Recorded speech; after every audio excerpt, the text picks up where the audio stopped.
Welcome everyone to our program from the Ashland branch of the Pamunkey Regional Library.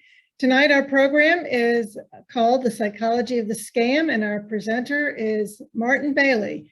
Martin, welcome. Hi, thank you, ma'am. Are we ready to go? Should I put the screen up? Okay. Okay.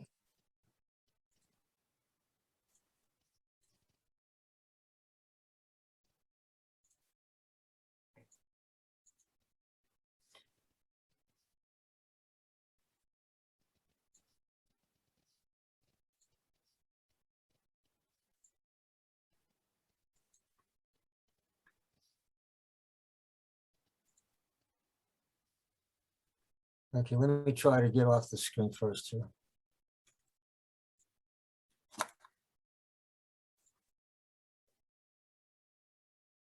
Hello, again, I'm Martin Bailey. I'd like to present one tonight, A Psychology of the Scam and Why We Become Victims.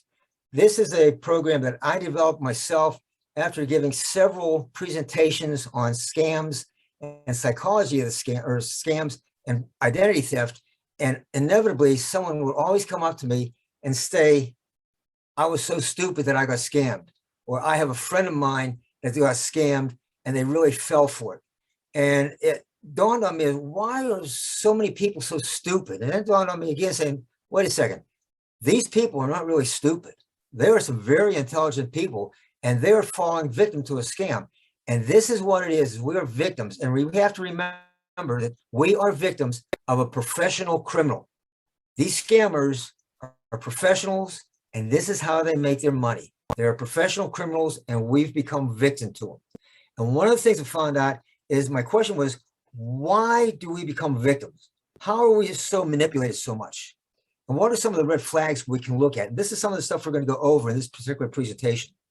And one of the things I had was Psychology Today in July 2012, of Michael Levine, Logic of Emotion. He stated that our emotions drive 80% of our decisions. So what we want to look at is, how do our emotions play on these scammers? Why is it that we get scammed, and why and how our emotions play on these things? So I found out during my research, I found out we actually are a victim of our own evolution. And when I talk about that, let's look at our brain and how it's evolved. Before I do this, I have to give a disclaimer here. This session is intended for informational and educational purposes only. It does not constitute financial, medical, or legal advice. All copyrighted material is based on the Fair Use Act. Strongly recommended that you seek any advice professional before making decisions related to any content of this presentation. And the presenter is not responsible for consequences of any decisions, actions taken in reliance upon, or as a result of the information provided during this event. Okay, now we can get on to the event. Okay, what we want to look at is, why do we become victims? One, we want to look at the brain. And I'm going to use the Truman brain model here. Based on this brain model, the brain is consisting of three parts. One, the reptilian brain, the limbic brain, and neocortex brain.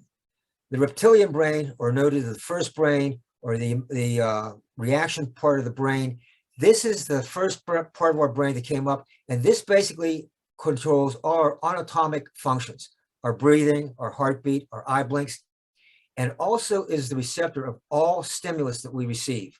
So any action around us, this part of the brain receives it first, and it decides, do I push it up to the limbic or the neocortex brain, or I just disregard it all?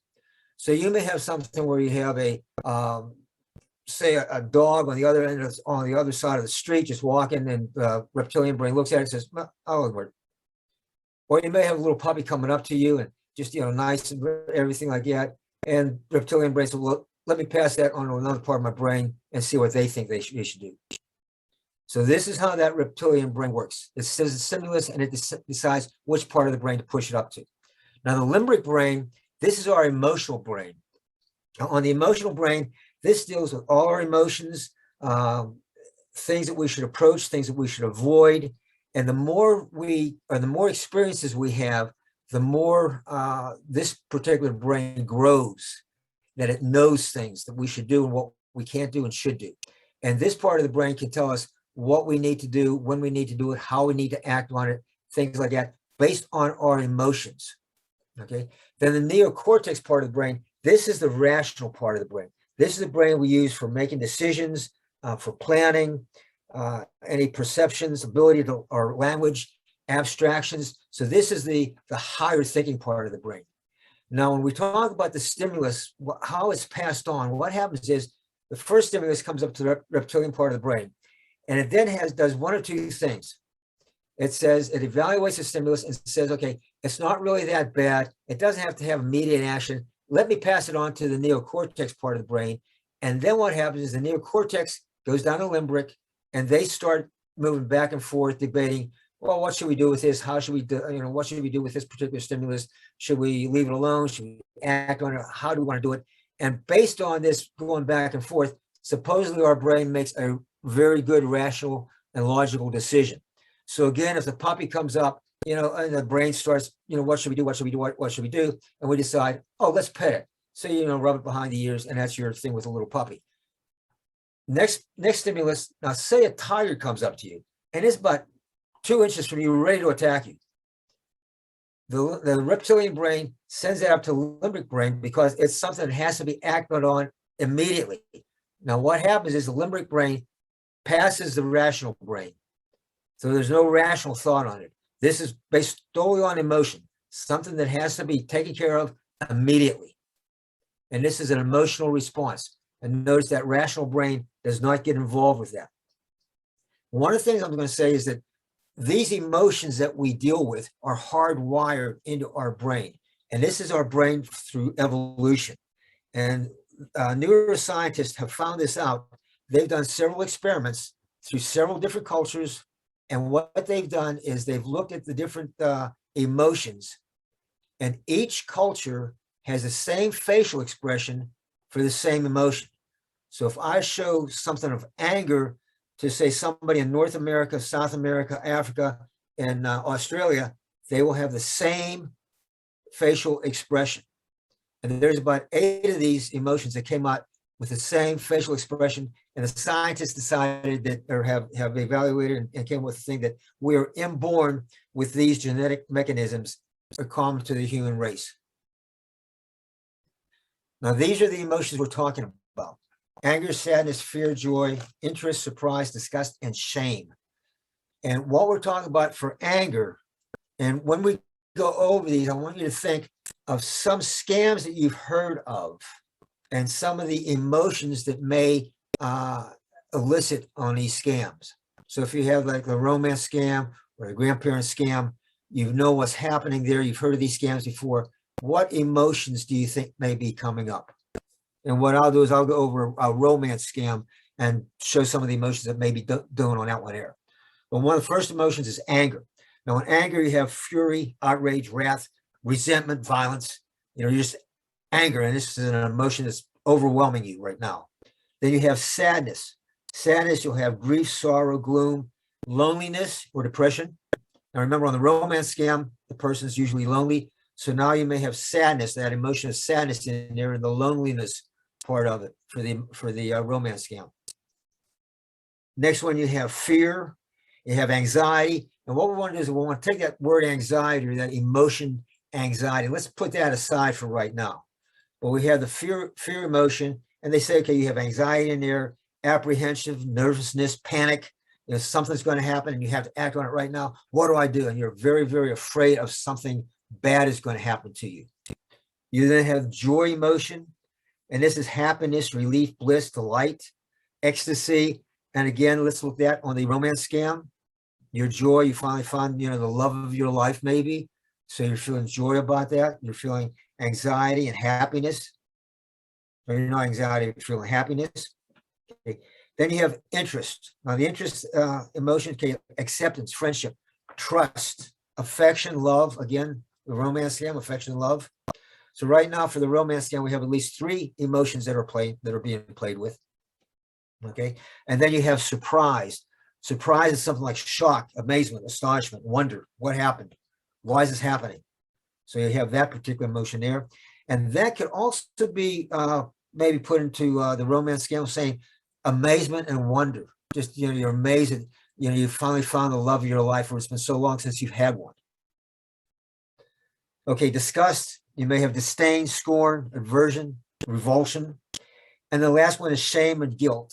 Shame would be your guilt, your embarrassment, regret, anything like that. Now, if you notice on the romance scam we've come up with sadness, joy, interest, and surprise. So now you have 4 emotions that a scammer may be working on.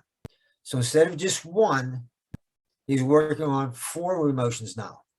And all of a sudden you become emotionally involved, and the rationale is started going to on the wayside there, the rationale part of the thing, because you have all these emotions playing right now.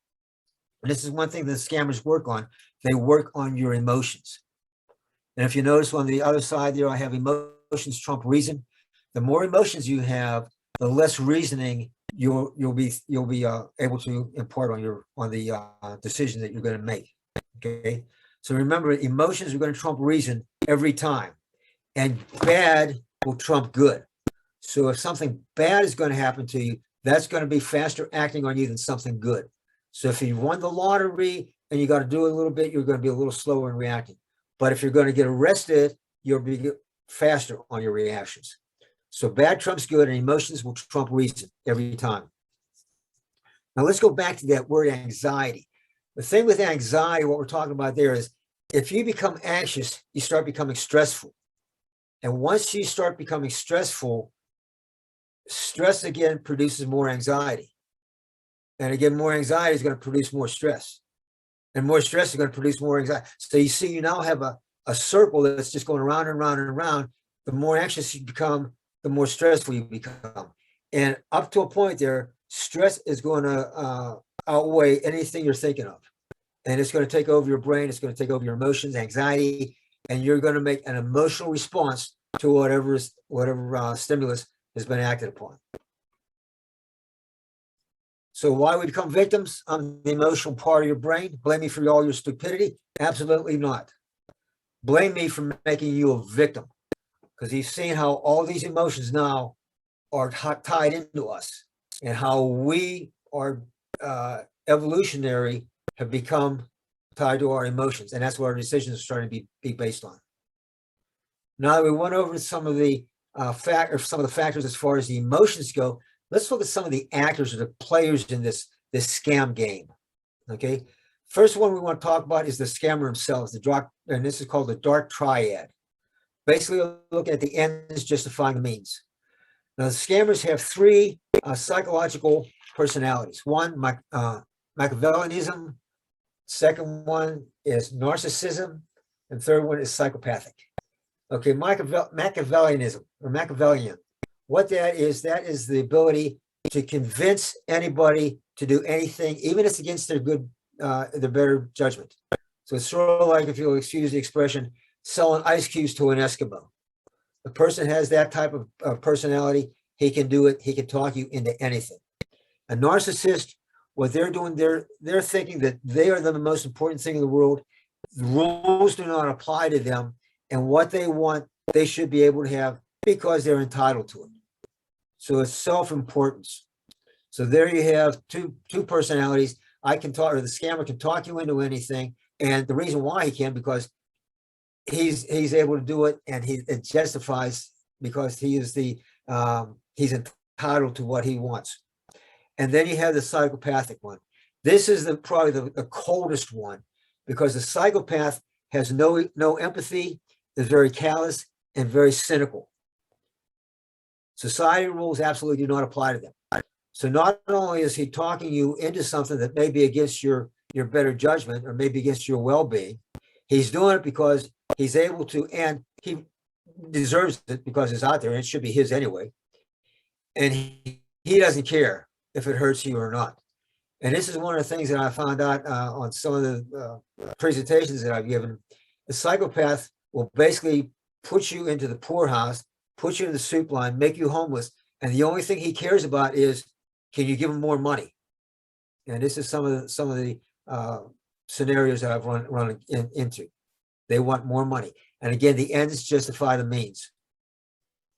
Now look at the light triad. This is us. This is the victim. We have faith in humanity. Okay, we're very empathetic toward people.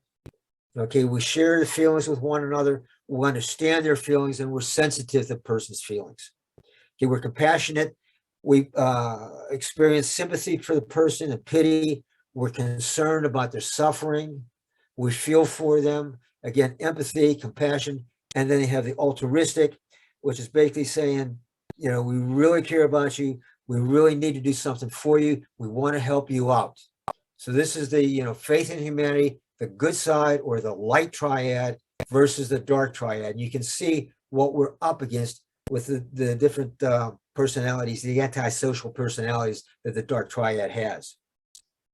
Now, one of the things that has come up is, well, if a person is intelligent, doesn't that count for something? And we've played on all the emotions, but we haven't talked about intelligence yet. Now, one of the things is, and we found out that if the person is intelligent, chances are they may not get scammed. However, the intelligent person realizes that and they become overconfident because they know they can't get scammed. The intelligent person understands they cannot get scammed. They become overconfident and they start losing their ability or their reasoning to think about what's happening to them. And to give you an idea of people that can't get scammed because of their intelligence, think about people like Larry King, Steven Spielberg, Kevin Bacon.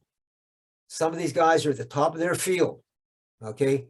Well-educated, very intelligent, and all three of them got scammed.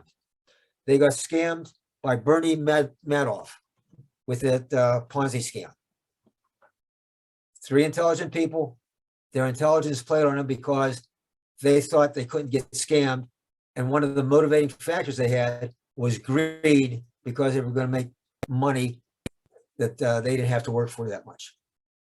Okay, let's look at some other triangles. The Y, this particular triangle is really a corporate type of triangle. And when you talk about the corporate fraud examiners, this is the triangle that they look at. Does the scammer have the opportunity? Well, when you bring it down to our level, we're looking at the opportunity of saying, okay, the scammers follow the newspaper. Scammers follow the headlines. On the pandemic, we had the virus out. You had a lot of different scams going on, and that was the opportunity. The incentive is basically going to be easy money. Another study came out that only 4% of the scams and identity theft are reported to, I'm going to say, government or law enforcement officials. So that's 95% of the scams and identity theft that does not go reported to official channels or government type channels, law enforcement type channels. They may get reported to maybe the credit bureaus or banks and stuff like that, but they don't get reported to law enforcement. So therefore, the incentive, I know I'm not going to get arrested. Who cares? That's my incentive. And the rationalization, one, it's easy money again. And if you remember the triad, the dark triad, the personalities, I'm entitled to it, and society rules don't apply to me. And I really don't care how much I hurt you. Just give me your money or your personal information. So that's the why of the triangle thing. And then the results, what can happen to us? Okay, financially, we can lose all our assets. We can lose our banking accounts, savings account, retirements. Physical, about 58% of the people that experience identity theft or frauds and scams have some type of physical reaction. They may have loss of sleep, sleep cycles are broken somehow. They may have anxiety, high blood pressure, or blood pressure may rise where they didn't have it before. They may have headaches, and some of them even have aches and pains in their body because of this. And emotional and social, it has been shown that at least 12% of the marriages will be affected by scams and frauds. Okay, one of the things you'll hear is you're under the ether. And this is what the scammers say. They try to put us under the ether. So we need to guard our emotions. We try not to get under the ether. Now, how do we get under the ether? Well, you saw the personality of the scammers, how bad they are and how they don't really care about society rules and their ends justify their means. You saw how they play on our emotions and how our emotions are really hardwired into us and how we react on our emotions. And now what they do is they have what's called the persuasion tactics. Now, one of the persuasion tactics is going to be phantom riches. This is where they promise you a guaranteed return on your money, and they will promise you, instead of like a 2 or 4% or 5% return, they'll guarantee a phenomenal return, 50, 60, 100% or more return. If you're at a presentation, or if an email and they do a quick maybe a web presentation or something like that, where they'll show you charts and graphs, they will show you graphs that are just going off, or numbers that are just going off the chart, because this is how guaranteed this particular investment is for them. And one of the things they'll sell you on this thing here is, don't you really deserve this type of riches? Don't you feel that you've worked for this all your life and you really deserve this type of thing? And also you have to remember, there's no risk involved with this. It's guaranteed. You will have this. Now, before they do this, what they're going to do, and this is the next one we're going to talk, they're going to build a relationship with you where they're going to build your trust in them. And all of a sudden, you're going to start falling for these guys, and you're going to start believing what they're saying to you. And what they're going to do is they're going to profile you. So they meet you. They may have some type of correspondence with you on the email, meet you in person at at a get-together of some type, maybe a social get-together of, you're a member of the same club. And what they'll do is they'll start asking you questions. And they'll be just generalized questions that, you'll answer yes to. You tell them a little bit about yourself. They'll ask you some questions that, again, you'll always talk in the affirmative. So you're building a relationship with them. You're building trust with them. They're making sure that you feel comfortable with them. And they're on the positive side. Everything is yes. When they also profile you, if you remember, Sherlock Holmes does what's called a cold read. He will look at something and he will start making assumptions. So if you saw me come into a meeting and you shake my hand and you say, give me your name, I give you my name, talk for a few minutes, just nonchalantly, nothing really great talk or anything, but just getting to know one another. But you read me and you look what I have on. You see, I have a wedding band. So now you can ask questions about marriage, things like that. You see, I have a college ring on, but you look at it, it's from a military school, but it's not from one of the academies. So now I'm a college graduate, and I have may have some type of military affiliation. You look at my lapel, I have a fraternity pin on. Okay, so now you have some other things you can talk to me about. So now I'm married, college graduate, military school, some type of fraternity. You look at my tie tack, and it's some Marine Corps emblem. So without really saying a word, now you have a whole bunch of questions you can ask me, and you can build on these questions, forming trust.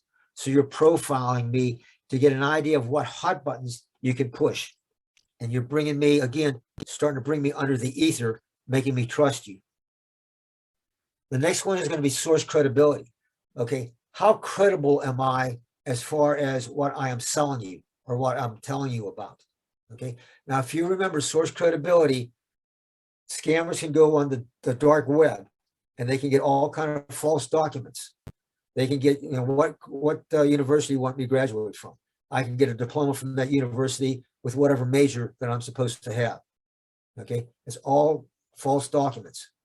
They can do that and they'll have that source credibility. If you remember the photoshopping and video shopping, video plays.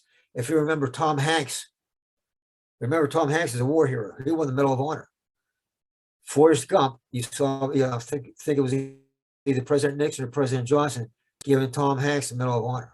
Same thing, what I'll do in some of my fraud presentations, I'll say, I've got pictures of myself with every president of the United States, from President Biden all the way down to President Washington. Photoshop. You can Photoshop anything. So there's the source credibility. So not only have I profiled you, making some type of relationship with you, I'm showing you that I am credible. I have what you need. I am not telling you any lies. The next thing you'll have is social consensus. Now, this is where you are afraid of being left behind, because I'm telling you what I've done. I'm telling you who I sold these products to. I'm telling you what's happened on these things here. And all of a sudden you have that fear of being left out, or fear of missing out, FOMO. Your fear of missing out. You want to get in on this particular investment, or you want to partake in this thing. So we have that social consensus. Next thing we'll have is reciprocity. Now, this is where I'm going to give you something and wanting something larger in return. Here I'm playing on your guilt a little bit because you've gotten something for free and you really feel that you should give me something back on this. And Dr. Robert Cialdini, who came up with most of these persuasion tactics, the little experiment with this particular one here. He took a disabled American veterans organization that would send out mailers, and they would get a return about 18%. So they send out, say, 100 letters, they get 18 back. What he did, he put little address sticky labels in there for a real small cost. Put that in there, and the return now was 35% coming back because the people felt they had to give him something back. So again, that wasn't a scam, but scammers will use the same type of logic to get more out of you. The next one is scarcity. They'll make whatever they're selling you very scarce. They'll make you feel that you have to act on it, and you have to act on it now. If you don't, you're going to lose it. Say if you've won the lottery, the scammers come up and say, hey, you've won the lottery, but you've got to act on it now. If you don't, you're going to lose it. So that scarcity, that money you have, you're going to lose the money. So that's scarcity there. Then one big thing on the scarcity part, if you go on some websites, and some of these are legitimate websites, you will see a clock on it, and it's clicking down, and you may see a small number of these items left in stock. And while you're on the website, all of a sudden you'll get a little pop-up saying, we just sold one more of these items. You only have 3 left, and you only have 2 minutes to buy these items. You have to act now. And you realize that you have to act now because that thing's going to go away. The trick is log off on that website, and about 10 minutes later, come back, you'll see the same clock, the same amount, and the thing is still going down. Okay. After a while, what happens is the clock disappears if you've been on the site too long. But the thing is the scarcity and your need to hurry up and get the item. Again, they're playing on your emotions there. And the last one is the intimidation or your feeling of guilt. If something happens, you have like a charity scams, they follow the headlines, something's really bad has happened. They will show you pictures of maybe starving children, abused animals, homeless people, and saying, because of this, this is what's happening. Don't you feel that you really need to give to these people and help them out? They're playing on your guilt. They're trying to intimidate you to give to people. Give your money to their charity. Basically, you're giving it to them. Okay, so these are the persuasion tactics that the scammers use. So now you have the emotional tie-in with you, how your decisions are going to be based a lot on your emotions. You know the personality of the scammer, on how bad they are, and then realize our personalities, how we're sort of gullible on a lot of things. Talk about gullibility. Boom. On gullibility, look up your upbringing. Okay. Why we're gullible, and it's not necessarily a bad thing per se, but we're gullible because we were brought up that way. Think about it. Did your parents ever introduce you to somebody and say, that person's a liar? That person is going to lie to you. That person is a bad person. They never really did that. They've always introduced you to good people. So as we grew up, we got the impression that everybody's good. Again, our personality, that light triad. Okay, so everybody's good. So we have the idea that this is why we're gullible, because we believe that everybody's good. And again, the goodness, the faith in humanity, are light triad. And then, of course, we have one motivation factor as our greed. And we have two very, very strong motivations, and they're greed and need. And this is what will control a lot of the stuff that a lot of decisions that we make. And again, the scammers know this, and they will play not only on our emotions, they'll use persuasion tactics, and they'll make sure they can get that greed involved in somehow, or maybe the need. Remember when I profiled you, or when the scammer profiled you, he may find out something about you may need something. So he'll play on that need, and he may be able to play on that need and greed to get you to buy off on whatever he wants. So this is how they're bringing you into their, again, under their ether. And what self-defense do we have? One, if you feel that you're getting emotionally involved with this person, that something's just not right, but you can't put your finger on what it is, you're not 100% sure, what do you do? How do you do it? Stop, step back. And what we want you to do is take a deep breath, and call it, deep breathing exercises, Zen breathing, whatever you want to call it, but take a deep breath and think for a while. Just stop and think. And what you want to do is say, okay, I really need time to make this decision. And what you want to do is you want to tell the scammer you need time. You don't want to make the decision now. And the time we recommend is somewhere between 24 and 48 hours. That is, for some reason, the amount of time financial decisions should really be based on.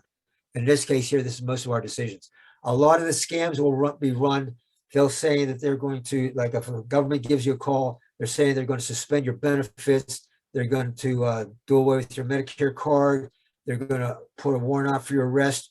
Remember, the government is not going to call you. So all this stuff is just scams to get your emotions up. One of the things you'll want to do is develop a no response. And one of the things we tell people is, if the scammers want a commitment from you, say, okay, well, give me a second to think about this. They say, okay, hey, I need a commitment. Can you give me a commitment? And you say, yeah, I'll give you a commitment. I don't want anything. Just give me a commitment. And, we won't charge your credit card until you firm up the commitment. Once you give the commitment, you are more logically going to give them the money because you made that commitment. You're going to follow up on your commitment. Okay, it's just human nature for us. We're going to follow up on the commitment. So we do not want to make any type of commitment. And on the no response, you want to develop your no response. I have one lady, her no response is, what part of no don't you understand? My no response is, no, thank you. Send me the information in the mail. For the last 35 years, I've used that no response. I've never got any information in the mail. I don't know why, but they just don't send it to me. So one of the things you want to do is you want to develop that no response. Once you have that no response, you give it as many times as you need it until the scammer either hangs the phone up because you don't want to hang up phone for some reason, or the scammer walks away if you're in a meeting, in person face-to-face with them. You want to give it as many times as you can. And when you start giving it, that's the only thing you say to them. So after he's done his spiel, you say, no thanks. I'd like the information in the mail. The guy may sit there and say, hey, what color is your or what kind of car do you drive? No thanks. I need that information in the mail. What type of weather are we having today? No thanks. I need that information in the mail. You sound like a broken record. That's all you say to him. Sooner or later, the scammer's going to get disgusted with you and leave. And one of the things, once the scammer realizes they've lost that emotional contact with you and you've broken the ether, you have now succeeded on wasting their time. Okay, if you do become a victim, recommend that you place a freeze or fraud alert on your credit accounts. Now, the credit reports, once you do that, you get one free credit report. And I think until April of next year, you can get a free credit report every month due to the pandemic. But that, again, I think that's still in effect. People recommend a fraud alert because it's faster. I personally have a freeze on all my accounts, but a fraud alert will be faster, and then you can do a freeze later on. You want to create an identity file.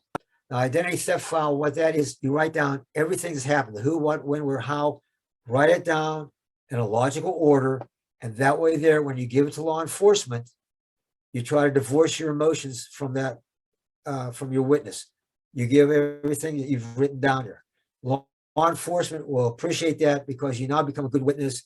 Most of the time, people are very emotionally involved, and the law enforcement people that I've talked to say they're not a very good witness because they're all over the place as far as what happened to them. So write down everything that happened. Again, what websites you went to, what phone numbers you called up, who you talked to, everything you can think of, write it down when you give that police report. And make sure you give the law enforcement and get an identity theft report or a scam report. And you'll want to go to that www.identitytheft.gov, which is a Federal Trade Commission website.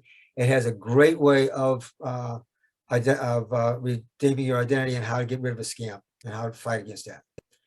Takeaways today. Remember, scammers only want two things. They want your money and your personal identifiable information. They do this by getting you emotionally involved.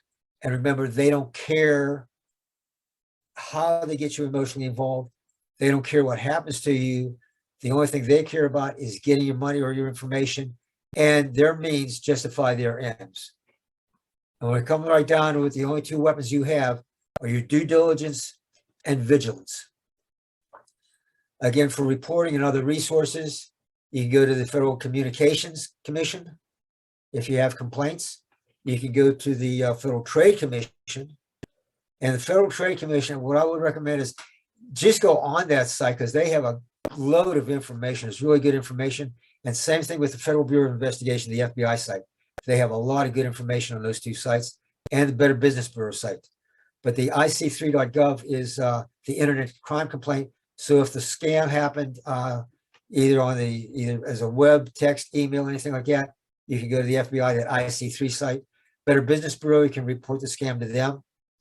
And the last one there, the Consumer Financial Protection Bureau, that has a lot of educational material on financial scams and just financial planning in general. A lot of good information on those sites. If you need any other additional information, that's my name, my email address, and my phone number. If you email me, do me a favor, put in the subject line that you attended this scam lecture or the scam presentation, and then you can ask me the question. If it's not in the subject line, if something else in the subject line, I may delete it. And on the phone number, if you give me a call and I do not answer, and it goes to voicemail, do me a favor, leave a name, number, and why you're calling, that you again attended a scam lecture that I gave. I want to thank you very much for attending this presentation. One last thought. Dr. Antonio Damasio, he is a professor at the University of Southern California. He's a neuroscientist. In fact, both him and his wife are neuroscientists. And he made a groundbreaking discovery. He had people that had the emotional part of their brain, I'm going to say destroyed, but it wasn't functioning. They had really no emotions. The only part of their brains that were working was the reptilian brain that we talked about, and the neocortex brain, the one that made the rational decisions. So the hypothesis was, whenever we present something to these people, all the decisions they make will be rational, will be totally 100% logical. So what they did is they're going through the experiment. And one of the things they did is they sat them down and they had a choice for lunch. You have like a turkey sandwich or a ham sandwich, chicken sandwich, whatever it was on the sandwiches like that. And they gave them a half an hour to decide. And he watched them and they debated things. Debated, chicken and ham and protein and calories and everything like that. And when it came down to ordering, they found out that they could not make a decision. That's how much your emotional part of your brain helps on making those decisions. Because that part of the brain was gone, these people could not make a decision. They knew exactly what they were doing up to making that final choice, making that decision. So again, thank you very much. If I can be of any service to you, any help, you have my point of contact information. And I appreciate you attending this particular presentation. Thank you. Thank you, Martin. That was wonderful, and some great insights there that I think should make people feel a little better about their own reactions to the scammers. And so I hope people will take that away with them. Yeah, hopefully they'll realize that, one, they are a victim of a professional. And that's the thing that we want to let everybody know, that if you do unfortunately become a victim, that you've got scammed by a professional. This isn't just some fly-by-night person. This is a person that does it for a living. They're experienced at it. And I'm going to say some of them, they've been trained at it. So they know exactly what they're doing. They know the buttons to press and everything else. And everything I did there, the psychology and all that other stuff, they may not have had formal lessons on that, but they know what they're talking about and they know how to use that stuff. Well, again, thank you. And thank you who tune into this program. I hope you get something out of it too. Again, this program is coming to you from the Ashland branch of the Pamunkey Regional Library. And if you like this program, please look for other programs on our website at www.pamunkeylibrary.org. Thank you and have a good day. Thank you, Carol.